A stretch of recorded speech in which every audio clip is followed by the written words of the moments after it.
dans la parole ce matin. Le dimanche dernier, nous avons révisé un peu l'impact que l'évangile doit avoir sur nos vies en tant que chrétiens. Tu sais, quand tu viens ici, à l'église, ce n'est pas ici qu'on vient chercher l'argent.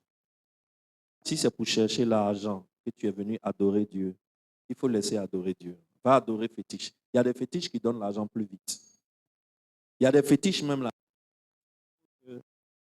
Donner l'argent à l'homme, c'est pour cela qu'ils existent. On ne vient pas à Dieu pour chercher l'argent. Celui qui veut gagner l'argent, il n'a qu'à aller faire des affaires. Amen. Quand on vient à Dieu, c'est pour chercher le salut de son âme. N'est-ce pas? C'est pour chercher le salut de son âme. Le salut de l'âme est plus important que l'argent. Parce que l'argent ne paye pas le salut de l'âme. C'est ainsi que il a dit dans le livre de Matthieu 16 que je bâtirai mon église. Il dit qui bâtit, toi ou lui? Il dit lui, je bâtirai mon église. Il nous a fait l'honneur de nous appeler, nous de humains, pécheurs, mais qui ont vu nos péchés être pardonnés par le sang de l'agneau. Et il nous a fait l'honneur de nous confier des petits morceaux de l'église qu'il est en train de bâtir. Et en tant que serviteur, à la disposition de Dieu pour bâtir son église, notre rôle est de développer le plan que l'architecte nous a confié. Est-ce que quelqu'un me suit? Si moi j'ai fait mon plan, je suis parti chez un architecte, j'ai payé 50 millions pour qu'on me ponde un plan. Et toi, tu es entrepreneur. Je viens, je te confie mon plan. Pendant que je voyage un peu, je dis, je vais aller voir mes enfants au Canada, je reviens. Toi, tu es en train de faire ton propre plan. Ah! Tonton, on va s'entendre? Est-ce qu'on va s'entendre? Alors, quand on vient à l'église, là, c'est pour développer le plan de l'architecte. Ce n'est pas pour fabriquer un autre plan. Il se trouve malheureusement que l'église, à un certain moment, nous avons commencé à développer nos propres plans au lieu d'appliquer le plan de l'architecte. Ce qui fait que beaucoup de nos jeunes frères aujourd'hui ne savent même pas que ce qu'ils font à l'église là, ça ne vient pas de l'évangile. Ils ne savent pas. Tellement c'est ça qu'ils ont toujours vu et entendu. Donc pour eux, église là, c'est ça. Église, c'est un endroit où on vient pour gagner miracle. Église, c'est un endroit où on vient pour devenir riche. Non. Le Créateur a un plan. Son plan, c'est de bâtir l'église. Et dans l'église, il nous a donné un instrument que le monde n'a pas, que l'église seule a. Cet instrument s'appelle l'évangile. Dis après moi, l'évangile.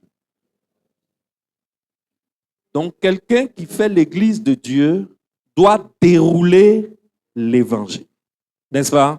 Des gens qui sont assis à l'église doivent être nourris avec quoi? Ils doivent être nourris avec l'évangile. Ils ne doivent pas être nourris par autre chose que l'évangile. Dès que tu commences à leur donner autre chose que l'évangile, tu as un problème avec l'architecte. Vrai ou faux? Et nous avons passé de longs mois à définir l'évangile. Et le dimanche passé, je vous ai montré que l'église africaine, la question que je me pose, c'est que nous, là, l'évangile, là, on a reçu quel côté? Parce que c'est le même évangile là, qui a développé l'Europe.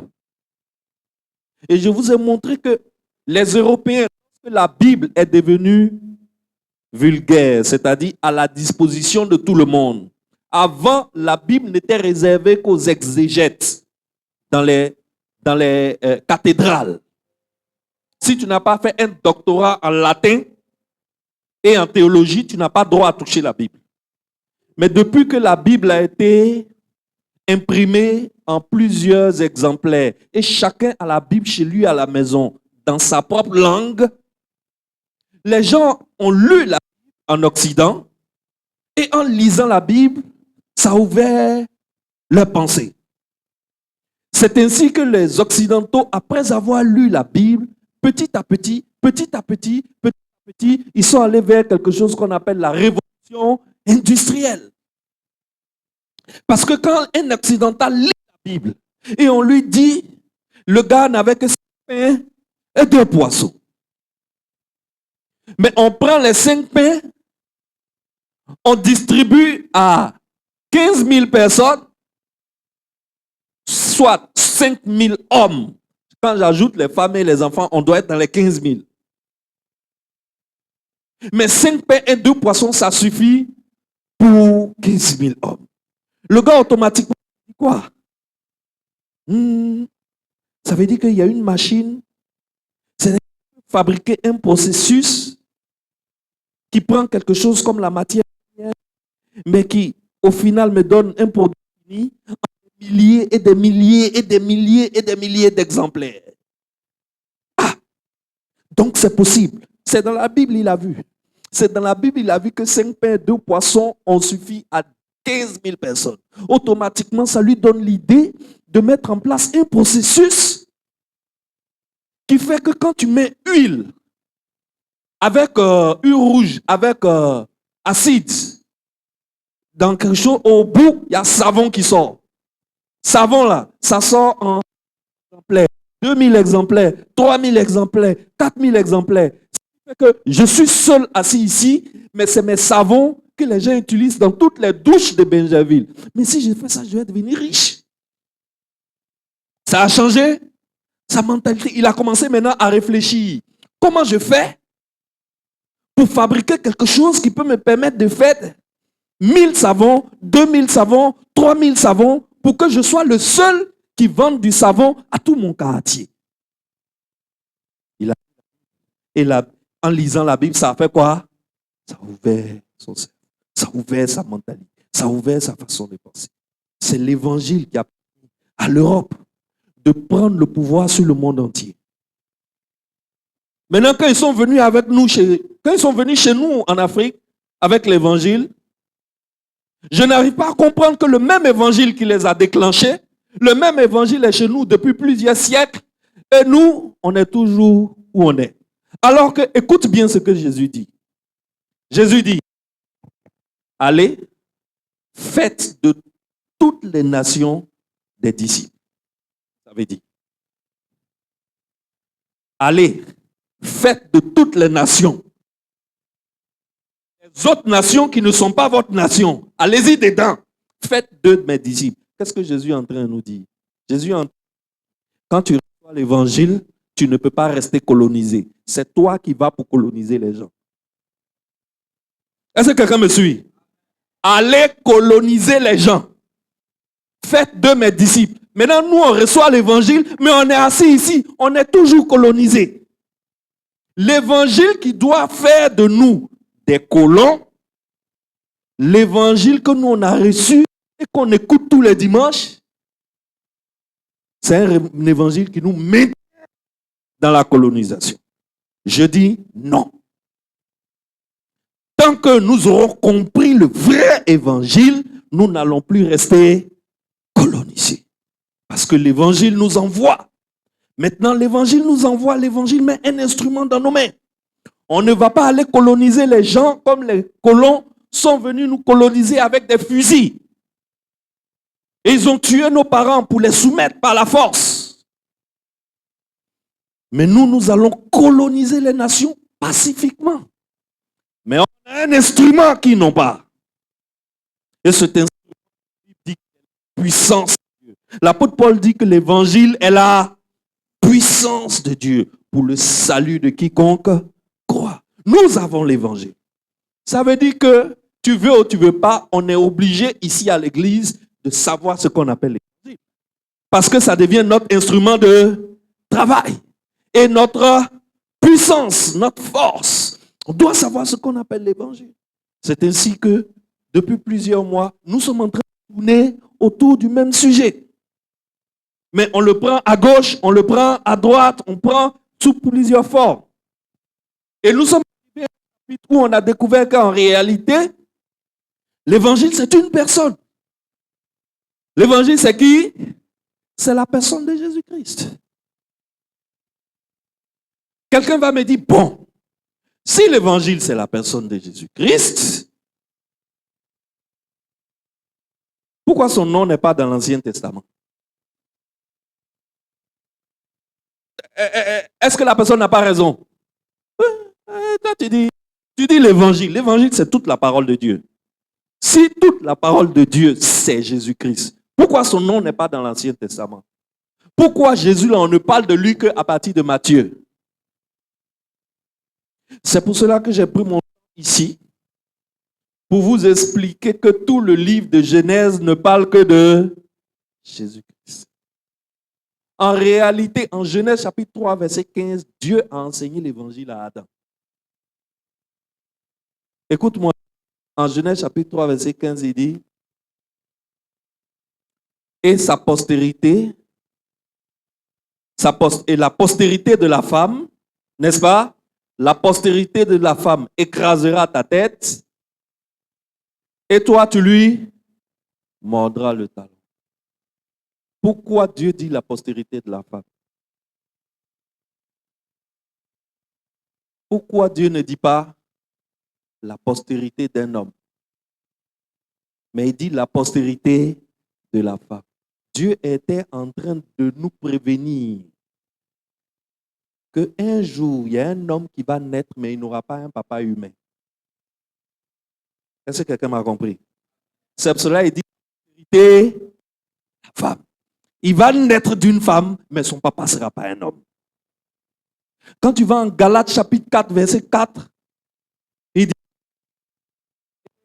Jésus-Christ né d'une femme.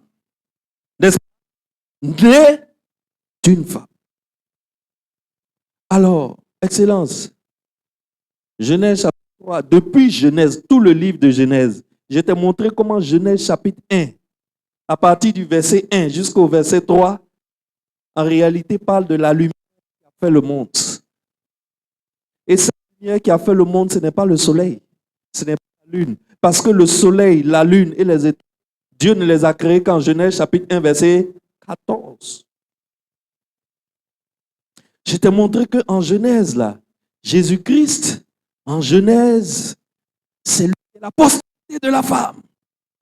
C'est de lui que la Bible parle en Genèse. Donc, Genèse parle de Christ ou bien ça ne parle pas de Christ? Ça parle de Christ bien même. On est arrivé en Exode. Quand Dieu a voulu sauver son peuple de l'esclavage, qu'est-ce que Dieu a fait? Qu'est-ce qu'il a envoyé? Dieu a envoyé un agneau. Il a envoyé un agneau. Tous ceux qui ont tué l'agneau, qui ont mis le sang sur leur porte, quand l'ange est passé, il les a sautés. Ça veut dire qu'ils ont été sauvés. Ils ont été épargnés.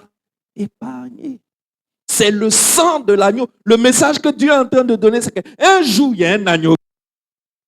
Il y a le véritable agneau qui est en route. L'agneau qui vient là, comme cet agneau que vous venez d'égorger et que son sang vous a épargné de la mort, le grand agneau qui vient là, celui qui le reçoit comme son Seigneur et Sauveur, sera épargné de la mort. Alléluia. Et il passera de la mort à la vie. Donc, Exode a parlé de Christ au calme. Parce que tu n'as pas vu son nom, qu'il ne s'agit pas de lui. Dans le même Exode, on a vu qu'il était le rocher d'Israël. C'est lui qui est le rocher qui suivait Israël depuis que Israël a démarré d'Égypte. Et il ne les a jamais quittés jusqu'à la terre promise. On a vu que le même Jésus, c'est lui qui est la colonne de nuée qui est devant le peuple lorsque le peuple avançait. C'est lui la colonne de nuée. C'est lui qui est toi et moi, notre colonne de nuée aujourd'hui. N'est-ce pas? Et si tu as vu le livre de Genèse, si tu as vu Exode, il te reste quel livre? Il te reste le livre de Lévitique. Alors, Lévitique chapitre 16. Je vais te montrer que l'Ancien Testament enseigne Jésus propre, au calme. Nous sommes en Lévitique chapitre 16. Nous allons lire le verset 2 et 3 et ensuite le verset 6 à 10. L'Éternel dit à Moïse, parle à ton frère Aaron, afin qu'il n'entre pas en tout temps dans le sanctuaire au-dedans du voile, devant le propitiatoire qui est sur l'arche, de peur qu'il ne meure, car j'apparaîtrai dans la nuée sur le propitiatoire. Voici de quelle manière Aaron entrera dans le sanctuaire. Il prendra un jeune taureau pour le sacrifice d'expiation et un bélier pour l'holocauste. Allons au verset 6. Nous sommes toujours dans le chapitre 16, verset 6. Nous allons lire jusqu'au 10. Aaron offrira son taureau expiatoire et il fera l'expiation pour lui et pour sa maison. Il prendra les 2 boucs et il les placera devant l'Éternel, à l'entrée de la tente d'assignation. Aaron jettera le sort sur les 2 boucs, un sort pour l'Éternel et un sort pour Azazel. Aaron fera approcher le bouc sur lequel est tombé le sort pour l'Éternel et il l'offrira en sacrifice d'expiation. Et le bouc sur lequel est tombé le sort pour Azazel sera placé vivant devant l'Éternel afin qu'il serve à faire l'expiation et qu'il soit lâché dans le désert pour Azazel. Sautons, venons au verset 21 à 22. Je lis pour toi. Aaron posera ses 2 mains sur la tête du bouc vivant et il confessera sur lui toutes les iniquités des enfants d'Israël et toutes les transgressions par lesquelles ils ont péché. Il les mettra sur la tête du bouc. Puis il le chassera dans le désert à l'aide d'un homme qui aura cette charge. Le bouc emportera sur lui toutes les iniquités dans une terre désolée. Il sera chassé dans le désert. Bien. Seigneur, merci pour ta parole qui est d'une beauté incroyable. Permets-nous de voir toute la lumière cachée dans cette parole, dans ton nom puissant. Amen. Le livre de Lévitique, c'est un livre qui contient des textes législatifs en fait. C'est comme, si tu veux, c'est comme dans un pays, c'est comme la Constitution. La Constitution contient les législatifs sur la base desquels on prend les décisions dans le pays, n'est-ce pas? Et c'est ça le livre de Lévitique. Il est là pour réguler la vie religieuse, la vie morale et la vie sociale en Israël. Et le livre Lévitique vient du nom du 3e fils de Jacob qui s'appelait Lévi. C'est la tribu de Lévi que Dieu a chargé de gérer les choses de culte. C'est-à-dire que je le veuille ou non, comme je suis pasteur, moi je suis devenu de la tribu de Lévi. Pourquoi? Parce que je gère les cultes, n'est-ce pas? Je suis sacrificateur. C'est seulement les enfants de Lévi qui sont sacrificateurs. Et ce que nous venons de lire, tu sais, dans la Bible, toute la Bible est la parole de Dieu, n'est-ce pas? Suis-moi très bien. Toute la Bible est la parole de Dieu. Donc, il est difficile parfois de dire qu'une partie de la Bible est plus importante qu'une autre partie. Très difficile. Mais en tant qu'étudiant de la Bible, en tant que quelqu'un qui fait de la théologie, je suis très bien placé pour dire que le livre de Lévitique, surtout le chapitre 16, c'est un texte fondateur dans la vie des hommes. C'est un texte fondateur dans la vie des hommes. Pourquoi? Lévitique chapitre 16 te décrit tout ce qui doit se passer le jour des expiations. Dis après moi, le jour des expiations. Ce n'est pas un mot compliqué, je vais t'expliquer, tu vas comprendre. Le problème des hommes avec Dieu, le problème des hommes avec Dieu, il a un seul nom, il s'appelle le péché.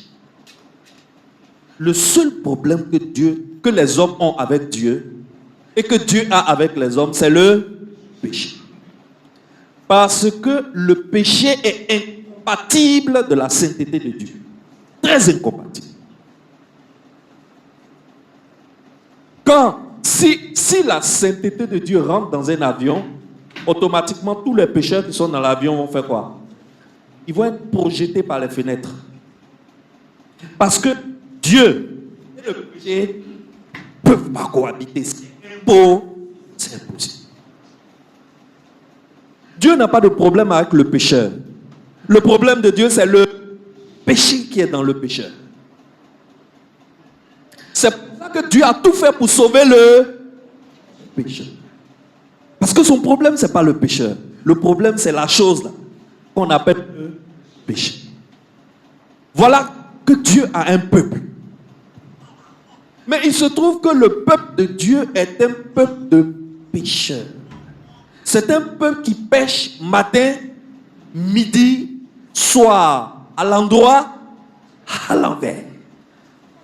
C'est un peuple qui se réveille dans le péché. C'est un peuple qui dort dans le péché. C'est un peuple qui est dans le péché, mais qui se vautre dans le péché comme un cochon qui se vautre dans la boue. Ils n'ont même pas envie même de sortir du péché. Mais c'est le peuple de Dieu. Il y a problème ou bien il n'y a pas de problème? Dieu est un Dieu saint. Il est incompatible au péché. Maintenant, il veut marcher avec des gens qui ne sont que péché de la pointe des pieds jusqu'à la racine des cheveux. Comment ça va marcher? Il y a un Béninois qui une fois dit ici en Côte d'Ivoire, c'est une combinaison qui ne tient pas. Vous vous rappelez, non? C'est une combinaison qui ne tient pas. Dieu veut demeurer au milieu de son peuple. Son peuple est chargé de péché. On fait quoi? Alors, qu'est-ce que Dieu a fait? Quand il donnait sa constitution à Israël, son peuple, il a institué un jour qu'on appelle le jour des expiations. Qu'est-ce que ça veut dire? Ça veut dire que ce jour-là, il y a une cérémonie qui va être faite afin que le péché du peuple soit effacé un peu pour un temps. Afin que Dieu puisse venir demeurer au peuple. Parce que tant que le problème du péché n'est pas réglé, Dieu ne peut pas descendre dans ce peuple. Dieu ne peut pas marcher avec ce peuple. Dieu ne peut pas s'entendre avec ce peuple. Oh, c'est le peuple de Dieu. Et vous savez une chose, Dieu ne rejette jamais son peuple, quel que soit ce qui se passe. Je vais dire à quelqu'un ici, quelle que soit la faute commise, Dieu ne t'a pas rejeté. Dis-moi amen bien. Quel que soit le péché dans lequel tu es aujourd'hui, quelle que soit la pourriture du péché, quelle que soit la putréfaction du péché dans lequel tu es aujourd'hui, c'est le péché là qui est un problème pour Dieu. Ce n'est pas toi qui es un problème pour Dieu. Dieu ne t'a pas rejeté. C'est pour cela que Dieu t'ouvre les bras tous les jours. C'est pour cela que Dieu envoie des hommes comme moi et mes gars vers vous dans le quartier pour vous dire, les gars, pardonnez, venez à l'église. Parce qu'à l'église, il y a un message qu'on appelle l'évangile. Quand tu vas entendre l'évangile, tu vas voir que Dieu peut te pardonner ses péchés. Le jour des expiations,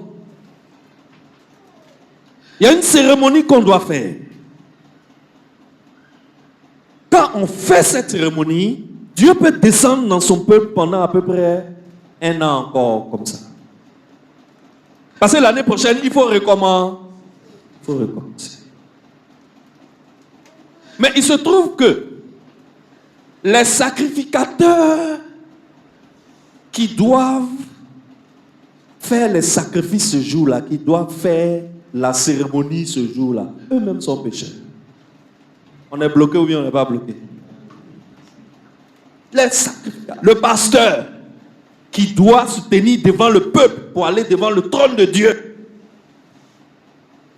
pour parler au nom du peuple à Dieu, lui-même il est saturé de péché, bête de péché, jusque-là. Alors, qu'est-ce que Dieu préconise dans ce qu'on vient de lire? Si tu as bien suivi, Dieu dit à Moïse, dis à ton frère Aaron, le jour des expiations, avant de se présenter devant ma face, parce que je suis dans la nuée qui va descendre. Et comme je suis dans la nuée qui va descendre, attention. Le péché et moi, on est incompatibles. Lui-même qui est sacrificateur, qui va venir se tenir devant moi pour parler au nom du peuple, qu'il prenne un taureau, qu'il tue le taureau et qu'il applique le sang du taureau pour ses fautes et pour les fautes des gens de sa maison. C'est quand toi, tes fautes et les fautes de ta femme et de tes enfants et de tes serviteurs sont réglées que tu peux venir au nom du peuple dans ma face pour faire un sacrifice pour le peuple.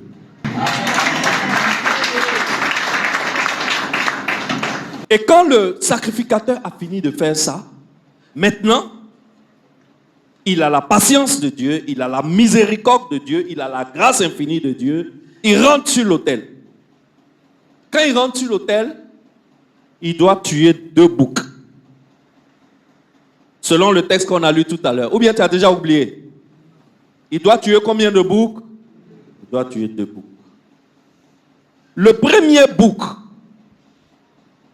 on dit quand le sacrificateur arrive, quand il va faire la cérémonie, il doit tirer les 2 boucs au sort. C'est-à-dire, pour en parler en ivoirien, il doit faire pou dondon, pou. C'est ça, non? Les Français disent am, stram, gram, pic et pic. C'est ça, non? Ou bien, voilà, chez les Français, on dit am, stram, gram. C'est genre, c'est loterie. Celui sur lequel ça tombe, c'est ça. Maintenant, le premier bouc, là, le sort qui va tomber sur lui, là, c'est le sort de l'Éternel. Le deuxième bouc, le sort qui va tomber sur lui, c'est le sort de Azazel. Le premier bouc, quand le sacrificateur le tue, il apaise la justice de Dieu temporairement vis-à-vis du peuple. Le deuxième bouc, celui-ci qui est tombé, le sort d'Azazel, lui, on l'appelle le bouc émissaire. Qu'est-ce que le sacrificateur doit faire? Le sacrificateur doit mettre ses mains sur la tête du bouc et déverser sur ce bouc tous les péchés des fils d'Israël. Et ce bouc-là, ainsi chargé des péchés des fils d'Israël, il y a un homme, lui son travail c'est de prendre ce bouc-là et de l'envoyer où? Au désert. Loin, loin, loin, loin du peuple d'Israël. Qu'est-ce que cela symbolisait? Cela symbolisait que les péchés du peuple d'Israël étaient quoi? Éloignés, envoyés dans un pays lointain, loin du peuple d'Israël. À cette condition, Dieu peut encore descendre parmi son peuple. Donc, un bouc sur lequel est tombé le sort de l'Éternel, ce bouc-là, il apaise le cœur de Dieu et il calme la justice de Dieu. Et un bouc sur lequel est tombé le sort d'Azazel, ce bouc-là, on l'appelle le bouc émissaire. Alors, quand les péchés du peuple sont transférés sur le bouc émissaire, on l'envoie dans une terre désolée. Grâce à ces 2 faces d'un même acte, parce que ce que ce sacrificateur fait, ce n'est pas 2 actes, c'est un acte. Quel est le but de l'acte? Celui qui a bien compris, quel est le but de cet acte? Oui, connaît? C'est quoi le but de l'acte? C'est pour éloigner les péchés, c'est pour pardonner les péchés, c'est pour apaiser le Dieu temporairement. Qu'est-ce que tu vois? Sinon, un Dieu saint ne peut pas vivre parmi un peuple impur. Il ne peut pas demeurer parmi un peuple impur.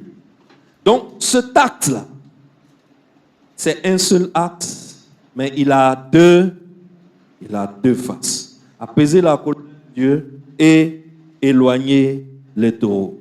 Et comme le peuple, de toutes les façons, est-ce que ça veut dire que le problème du péché du peuple est réglé? Est-ce que le problème est réglé? Le problème n'est pas réglé. Parce que c'est pour un temps. L'année prochaine, il faut encore faire le jour des expiations. L'année prochaine, il faut encore faire un jour d'expiation. Dans 5 ans, dans 10 ans, dans 15 ans, si on a fait 20 ans, c'est qu'on a eu 20 jours d'expiation. Que de taureaux, que de béliers, que de boucs.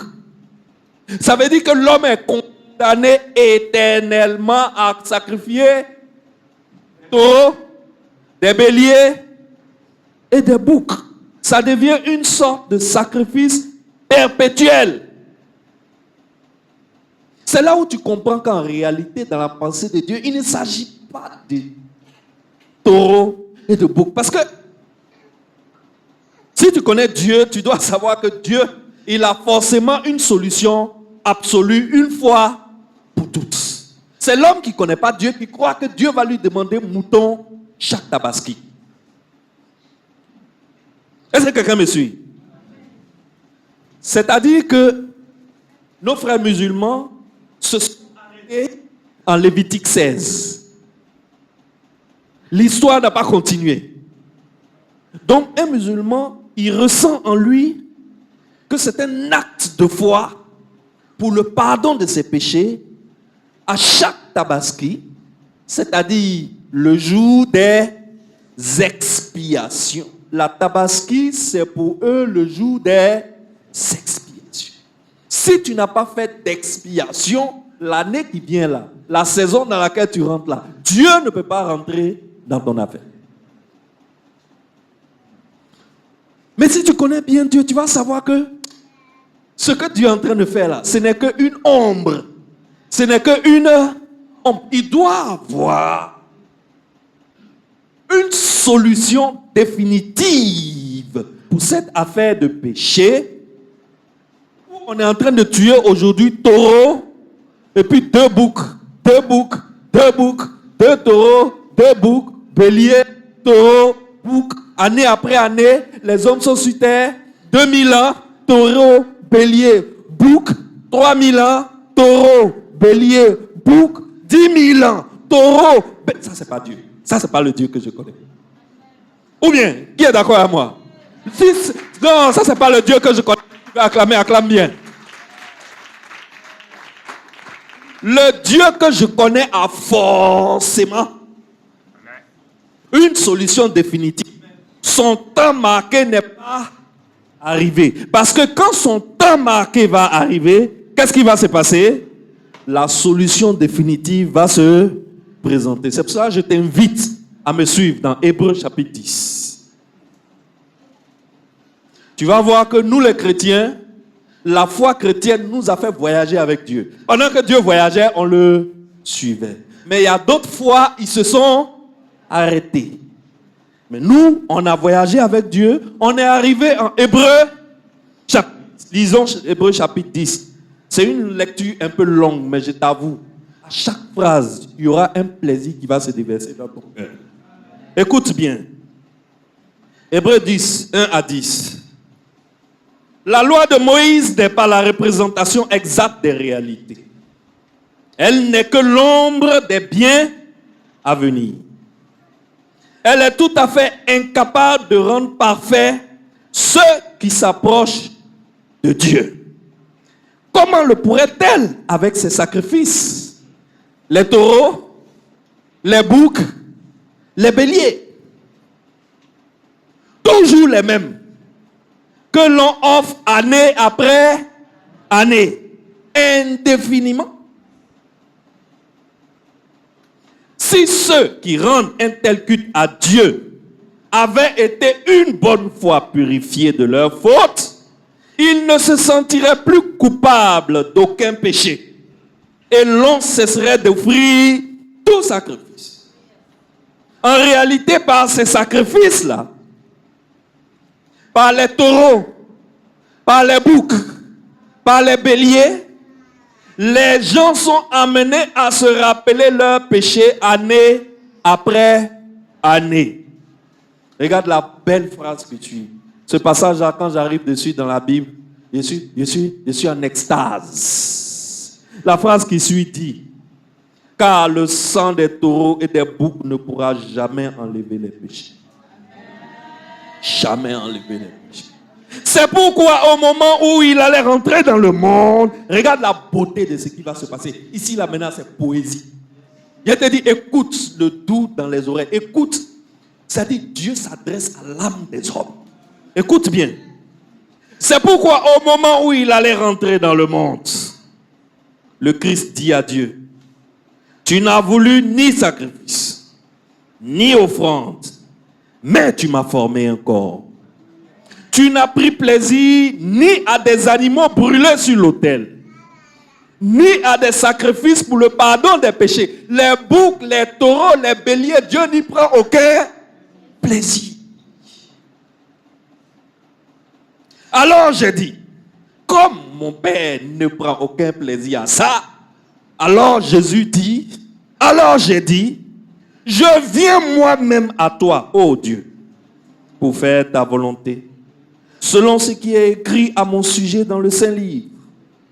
Il déclare tout d'abord, tu n'as voulu ni sacrifice, ni offrande, ni animaux brûlés sur l'autel, ni sacrifice pour le pardon des péchés, et tu n'y as pas pris plaisir. Pourtant, ces sacrifices sont offerts conformément à la loi, c'est-à-dire la loi de Moïse, n'est-ce pas?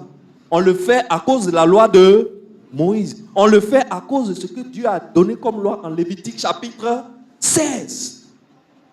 Parce que sans expiation, Dieu ne peut pas descendre parmi son peuple, n'est-ce pas? Mais ça là, Dieu le fait malgré lui. Il n'y prend pas plaisir. On continue. Le verset 9. Puis il ajoute, c'est Jésus qui parle, je viens moi-même pour faire ta volonté. Il supprime donc les anciens sacrifices et les remplace par le sien. Jésus-Christ a fait la volonté de Dieu. Il s'est offert lui-même une fois pour toutes. Et c'est ainsi que nous sommes purifiés du péché. Regarde le verset 14. Après le verset 14, je suis sûr qu'on va commencer à danser dans cette salle. Après le verset 14, quelque chose va se passer dans cette salle. Écoute. Ainsi, par une seule offrande, il a rendu parfait pour toujours ceux qu'il purifie du péché. Alléluia! Pour toujours, par une seule offrande, par l'offrande de Jésus-Christ, il nous a rendu parfait pour toujours. Pour toujours. Dis après moi, pour toujours. Il nous a rendus parfaits pour toujours. On n'a plus besoin de taureaux. On n'a plus besoin de 2 boucs. On n'a plus besoin des béliers. Le sacrifice que Dieu attendait est arrivé. Et c'est le sacrifice de son Fils bien-aimé. Dieu est allé juste... Comment je vais dire ça en bon français? Il est allé jusqu'à l'infini pour nous montrer son amour. Fini. Dieu nous a montré son amour en faisant un sacrifice qu'aucun père ne peut faire. Afin que justice frappe Christ à notre place. Chacun d'entre nous ici, on est conscient qu'on mérite d'être frappé. Et heureusement pour nous, on n'a pas été frappé. On a été épargné. Il y a eu substitution. Un substitut est venu. Il nous a posé à côté. Et puis lui-même, il a donné son dos. Et l'épée de la justice de Dieu l'a frappé. Et nous sommes passés de la mort à la vie. Mon frère, ma soeur, nous sommes dans Lévitique. On est dans Lévitique. Celui qui dit Jésus n'est pas dans l'Ancien Testament, on est dans... Quand tu finis de lire Hébreux 10, tu te rends compte que affaire de bouc, un qui tombe sous le sort de l'Éternel, un qui tombe sous le sort de Azazel, on dit qu'il est le bouc émissaire. En réalité, nous, notre Bible, le vrai bouc émissaire de tous les hommes, c'est qui? C'est Jésus. C'est pour cela, lis avec moi ce passage biblique. Lis avec moi Ésaïe chapitre 53, versets 4 à 5. Cependant, il a porté nos maladies et il s'est chargé de nos douleurs. Et nous pensions qu'il était frappé de Dieu, battu et affligé. Mais il était meurtri pour nos péchés et frappé pour nos iniquités. Le châtiment qui nous apporte la paix est tombé sur lui. Et par sa meurtrissure, nous avons la guérison. Jésus est notre bouc émissaire. C'est lui qui a porté sur lui tous nos malheurs et qui les a pris comme le bouc émissaire. Et il est parti vers une terre éloignée du camp de son peuple. Cette terre-là qu'on appelle le séjour des morts. Le jour où il est mort qu'on on l'a enterré avec tous nos péchés. On l'a enterré avec nos iniquités. Psaume 103, verset 12. Autant l'Orient est éloigné de l'Occident, autant il éloigne de nous nos transgressions. Psaume parle de qui? Psaume parle de qui ici? On dit autant l'Est est éloigné. Voici l'Est de la Côte d'Ivoire. Voici l'Ouest de la Côte d'Ivoire. Voici le Nord de la Côte d'Ivoire. Voici le Sud de la Côte d'Ivoire. La Bible dit autant l'Est de l'univers est éloigné de l'Ouest de l'univers, autant il, c'est-à-dire Jésus, il éloigne. Qu'est-ce qu'il dit? Il dit, je suis en Psaume, non? Autant il éloigne de nous nos transgressions. Christ éloigne de nous nos transgressions. Il a pris tous nos péchés, il a mis sur lui, et puis il est allé loin de nous, dans le séjour des morts, afin que nous soyons éloignés de nos transgressions. Excellence. C'est incroyable ou bien c'est pas incroyable? Sous l'ancienne alliance, dans Lévitique 16, le bouc émissaire, il n'éloignait que les malheurs du peuple, il n'éloignait que le péché de façon symbolique. Le bouc émissaire n'endurait pas dans son corps les douleurs physiques du péché d'Israël. N'est-ce pas? Mais Jésus, qui est notre vrai bouc émissaire, lui, il doit endurer et continue jusqu'aujourd'hui d'endurer la douleur de nos péchés et de nos maladies. Si tu te rappelles bien, quand il allait mourir, avant sa mort, 3 heures de temps avant sa mort, il y a eu l'obscurité sur toute la terre. Pendant ces 3 heures, Dieu qui avait le rôle du souverain sacrificateur ce jour-là, il mettait sur Jésus, qui est le Verbe émissaire, tous les malheurs des hommes, toutes les maladies des hommes, toutes les iniquités des hommes, tous les péchés des hommes pendant ces 3 heures de temps. Et quand il est mort, il est allé, comme Psaume l'a dit, il est allé loin, dans un pays lointain. Et il a éloigné de nous nos transgressions. Ésaïe 53, verset 5 dit, le châtiment qui nous apporte la paix est tombé sur lui. Et par ses meurtrissures, nous sommes guéris. Par ses meurtrissures, nous sommes guéris. À cause de lui, sa blessure, toi, tu es sûr que tu seras guéri. Dis-moi Amen. À cause de lui, sa blessure, à cause des blessures de Christ, le rapport de mon médecin, je l'écoute parce que je suis un homme. Je vais à l'hôpital. Quand je finis, le docteur doit me faire un rapport. J'écoute le rapport, mais je ne mets pas ma foi dans le rapport. Je mets ma foi dans la blessure de Christ. Parce que c'est par sûr que ma maladie est éloignée de moi. Ma maladie qui me fatigue aujourd'hui, en réalité, est déjà enterré dans la tombe avec Christ. Excellence. En Lévitique, Christ est notre bouc émissaire. Et c'est ce qui s'est réalisé. Le temps marqué de Dieu pour que la vraie chose se passe, c'est à la croix. Donc, tout ce qui se passait dans Lévitique 16 là, n'était que la préfiguration de ce qui allait se passer à la croix. Donc, en réalité, Lévitique 16 annonce qui? Le livre de Lévitique annonce qui? Ça annonce Christ. Christ est présent en Lévitique, oui ou non? Lévitique ne fait que présenter un épisode de l'histoire de Christ. L'évangile est une personne. L'évangile est une... Ce que je viens de te prêcher, Jésus-Christ, dans l'Ancien Testament. Alors, la Bible, c'est 66 livres, mais c'est une seule histoire. C'est un seul héros, un seul champion. Le champion de la Bible, c'est pas Léon. Le champion de la Bible, c'est pas Jonas. Le champion de la Bible, c'est pas le roi David. Il y a un seul champion dans la Bible. Il s'appelle Christ. Ça veut dire que moi qui sommes à l'église aujourd'hui, on a un seul modèle à imiter. Celui que nous devons chercher à imiter, c'est qui? C'est Christ. Alors, l'évangile nous amène à vivre la vie de Christ. C'est pour cela que l'évangile ne peut pas être seulement expansion. L'évangile doit être aussi immersion. Ça veut dire quoi? L'évangile, ce n'est pas seulement faire des croisades.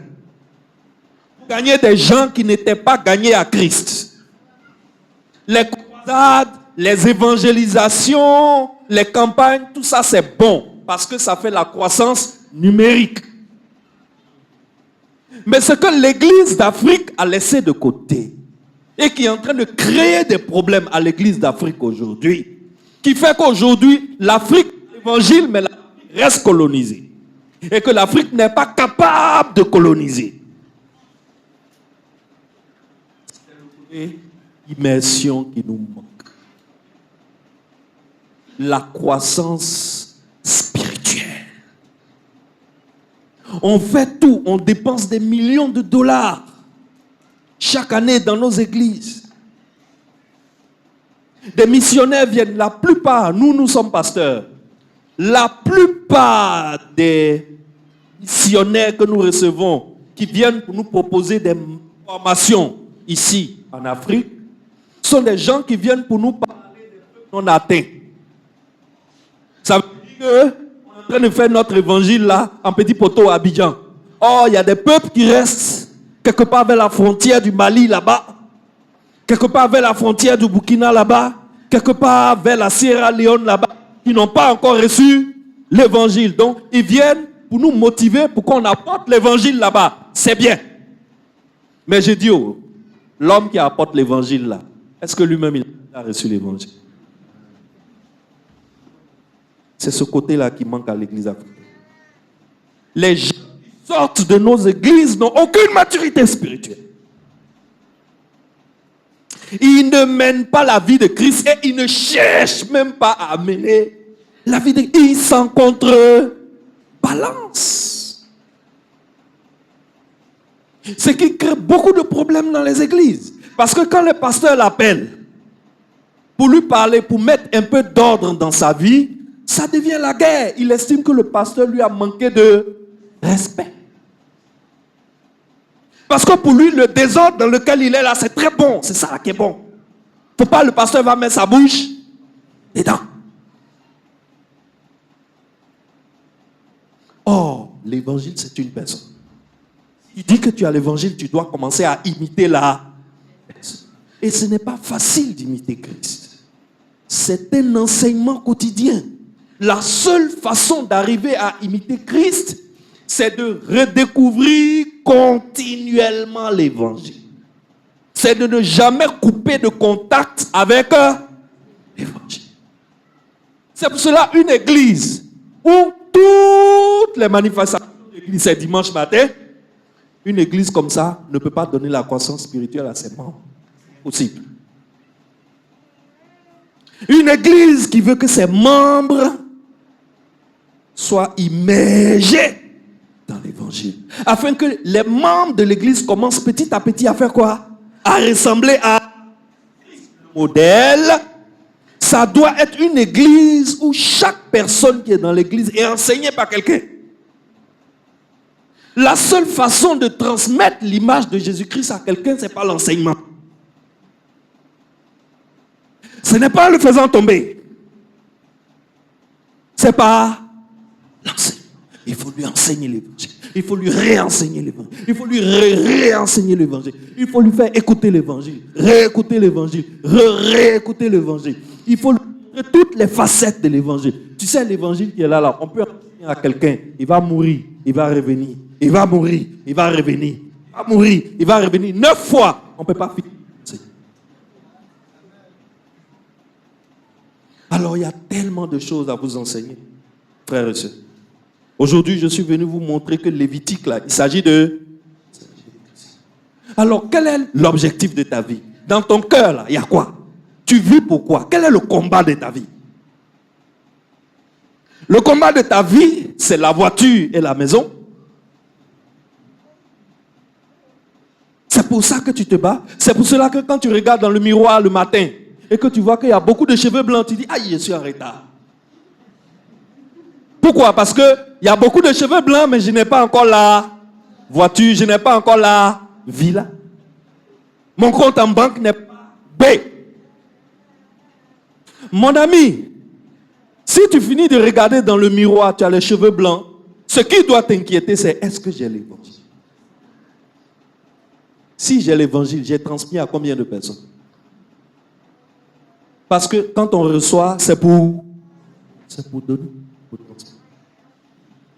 Si on commence à faire l'église comme ça, mes frères, mes soeurs, c'est nous, on va coloniser les blancs. Dis-moi amen. Les blancs ne connaissent plus l'évangile. La génération qui connaissait l'évangile est finie. Tu vas en Europe aujourd'hui, tu rentres dans une église dimanche matin, il y a 4 personnes. 4 personnes. Et c'est des vieux. Les jeunes là, ils sont au terrain de golf. Ils sont au terrain de basket. Ils sont au tennis. Ils sont au bord de la mer. Toutes les bonnes choses que Dieu a fait, là, ils sont d'accord pour profiter. Mais Dieu lui-même ne les intéresse pas. Alors l'Europe est un continent à coloniser. Amen. On doit coloniser l'Europe. Dis-moi amen bien. L'Occident est une civilisation à coloniser. Dis-moi amen bien. Mais nous, on ne va pas coloniser avec des fusils. Parce que si ces fusils-là, pour eux, est plus gros que pour nous. Nous, on va faire toutes les nations des disciples de Christ. Dis-moi amen. Oh, acclame pour Christ de Nazareth. Et tant que Dieu nous donne le temps, tant que Jésus-Christ n'est pas revenu et que nous sommes sur cette terre, je veux que ça soit dans le cœur de ceux qui sont dans cette église, tous ceux qui entendent le son de ma voix, que désormais nous sommes des colons. Nous allons pour coloniser. Ils nous ont colonisés, mais on ne va pas rester. Nous, on doit retourner pour les coloniser avec l'évangile. Dis-moi amen. Acclame pour Jésus. L'évangile est une personne. Acclame pour Jésus. Alléluia. Amen.